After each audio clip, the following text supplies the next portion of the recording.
Earth is a closed dynamic system, which means you burn toast in your kitchen, you smell it around the house.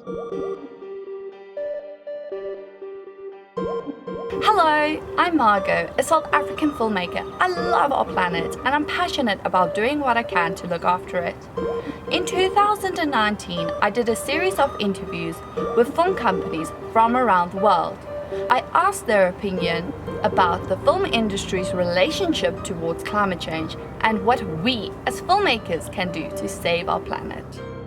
Films need to transcend national boundaries because climate change is all about, not about national boundaries. So it's no point in just talking about our own little bubbles in our different countries. We need to see how these interconnections work. But the nature of film is to fit a schedule. And so it's almost a circus or carnival dynamic where they move in and then they leave. And what they're supposed to do through the various licenses that they have to obtain to shoot, whether that be, in a wildland park in South Africa, or whether that be in Arizona in the desert, they have to have permits in order to film. And those permits include leaving it as you found it. And so in some ways, the temporary nature of film production may have much less of an effect than other industries. But at the same time, some of the things they do and the amount of resources and money that go into film production produce a very big footprint in a very small amount of time. And so if you have thousands of extras, or if you have ships or airplanes, or if you have a tank fight, or Road Warrior and Mad Max and those kind of things, you're going to have an impact on the environment.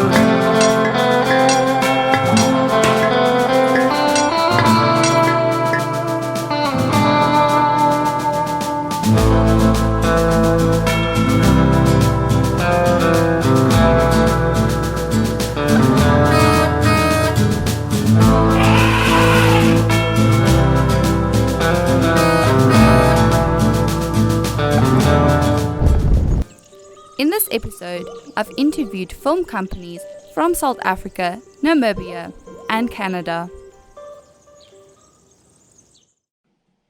Hello! Hi. How are you? I'm good, and yourself? I'm good, thank you. Thank you for calling me and for taking the time. Hello. Hello!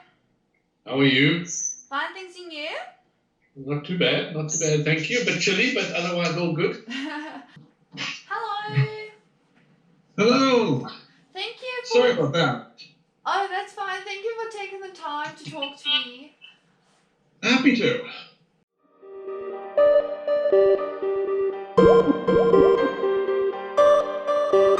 Recently, we experienced less rainfalls, so it was a bit of a mission and challenge in finding those nice locations to actually make use of. Again, municipal pools and a lot of resources, they require water for us to use. So it's kind of a bummer that you have to try find other means to make it work. Pushed back a lot of productions as well. Yeah, it was just a disaster, but now we did get a bit of rain, which it did help, however, but it was challenging also on set because you have crew that you need to only not also feed, but keep rehydrated and energetic. So that plays a major role that we experienced a drought. But I think at this stage, it's not a factor. I haven't come across anybody asking a question. If they shoot in Namibia, what are the effects on climate change? And obviously, without having been asked, I don't think it's a relevant question at this stage. I said in September we set up built a set in a dry riverbed, and according to the last 20 years, this river has never flowed at that time of the year. Guess what it did last year? It flowed. So, that is one of the things that happened. Now, is it climate change, or is it just a freak accident that it decided to rain inland at that time of period?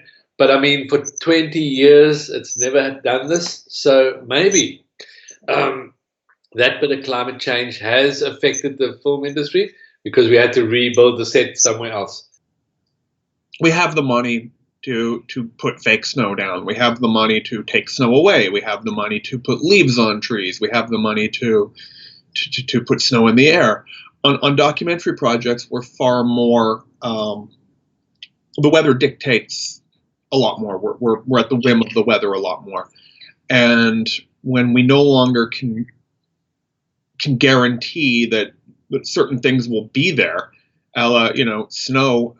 I'm in Winnipeg, and on Monday it snowed, and last night it rained, and today it's sunny. When we no longer know what the weather is going to be, it makes our smaller projects so much harder to work around and to schedule again. We need to build studios, so they also large forests are cut down, so we can build all those facilities. If right now you need to build a set outdoors, you want a bit of, you want to bring it as close as possible to what it was like in the 80s or 90s in war. You're going to have to dig, burn a few trees, do this and that kind of, even if you put it back, however, it will still affect the environment. Well, if they carry on using big diesel generators and large trucks and, that kind of scenario, yes, I'm sure it will affect climate change. It doesn't affect them, so they don't do anything about it. A carbon footprint that's quite large.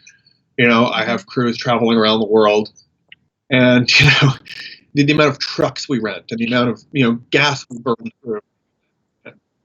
And then there's our, the generators and that we just let run constantly, and the amount of electricity that we just burn through, and then there's the amount of paper we burn through. I used to say that a larger project would go through the same amount of paper as a giant corporation goes through in a year. We would burn through in a month. So I would say maybe making more usage of borehole water, trying to collect maybe water, a few drops from the aircon to water your plants, and reusing water after we wash dishes or whatever. So we would pretty much water our plants with them, or just make use of the water, and less flushing. So you'd get these nice bathrooms with a basin built onto the tank of the bathroom. So whenever you wash your hands, the water collects into that tank. So that also kind of helps come together and put their egos aside and make it happen, and educate more people about climate change and global warming. We try our best. Obviously, we use solar power where we can, because in Namibia we have quite a bit of sun. Not that we have it today, but it's once you go inland, you have sun. So we have rechargeable batteries that we use are solar powered. So I would advise people just to look at it seriously, take it as a serious matter, and see what best they can do to contribute to reducing climate change as much as possible. See, we have a saying in Namibia, we only take pictures and we only leave footprints. We're focusing a lot more on post-production, so a lot more effects to show where we are as opposed to trying to, go shoot in a field. It's shared transport to and from set. We're not going to rent 14 vehicles, and my belief is, every little thing that we can do in that respect helps. But it does actually feel good to, think that, maybe my kids will, be able to swim in the ocean in the future, and maybe they will be able to count on the fact that there'll be snow in February and sun in April. Thank you so much. Bye. Bye. Bye. Goodbye. Happy to. Have a lovely evening. Thank you. Bye. Bye.